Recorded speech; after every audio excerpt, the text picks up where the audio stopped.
ባልሽን በስሙ አትጥሪው። እቺ ሴትዮ ይሄ ሰውዬ አትበይው። ቃላቶች ናቸው ትዳሩ የሚያድሱት። ኢቭን እሱ እንኳን ባይልሽ አንቺ በይው፣ እሷ እንኳን ባትል አንተ በላት። ከዛ በኋላ ለማደስ ለመሄድ ደግሞ ምንድነው ማድረግ ያለባችሁ? ይሆዳችሁ እንደምትወጂው ንገሪው።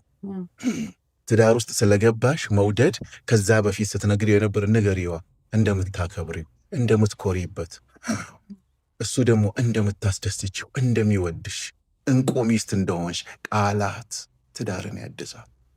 የጠፋው ነገር ላይ ያልጠፋው ነገር ላይ። ከዛ በኋላ ለባልሽ እንትን ምረጪለት ጫማውን ቤት ውስጥ ካለው ላይ ውዴ ይሄንን ብትለብስ ትዳር ይታደሳል።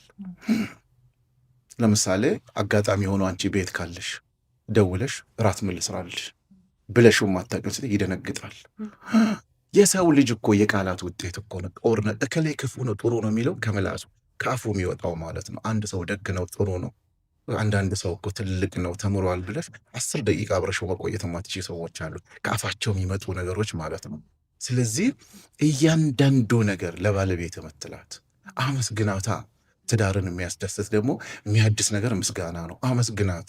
ለምን ባልሆነ ልጅ በጋራ የወለዳችሁ ብትሆንም በቃ ቆንጆ ልጅ ስለወለድሽልኝ አመሰግናለሁ ውዴ፣ በቃ የልጅ አባት ስለሆንክ አመሰግናለሁ። ትዳር ነው የሚታደሰው።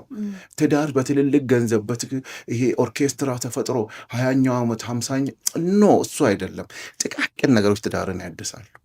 አመሰግናል፣ አመሰግናል፣ ይቅርታ፣ እነዚህ ነገሮች ትዳርን ያድሳሉ። ትዳር ብቻ የሰው ልጅ ህይወትን ያድሳሉ። ከዛ በኋላ ቅረቢዋ ባልሽ።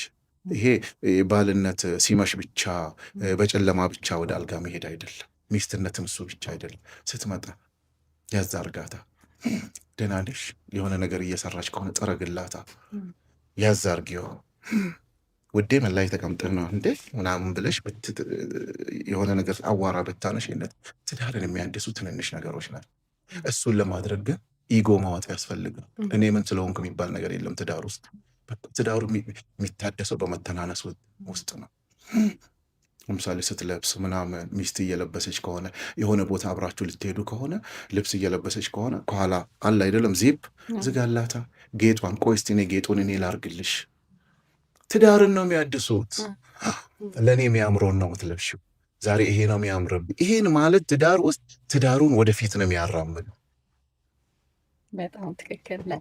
ውድ ተመልካቾቻችን እንግዲህ እኔና ሰላም በሚና አለመወጣትና በትዳር ውስጥ የሚነሱ ነገሮች ማለቂያ የላቸውም። ይሄ ነገር ካልተወራ ለውጥ አያመጣም።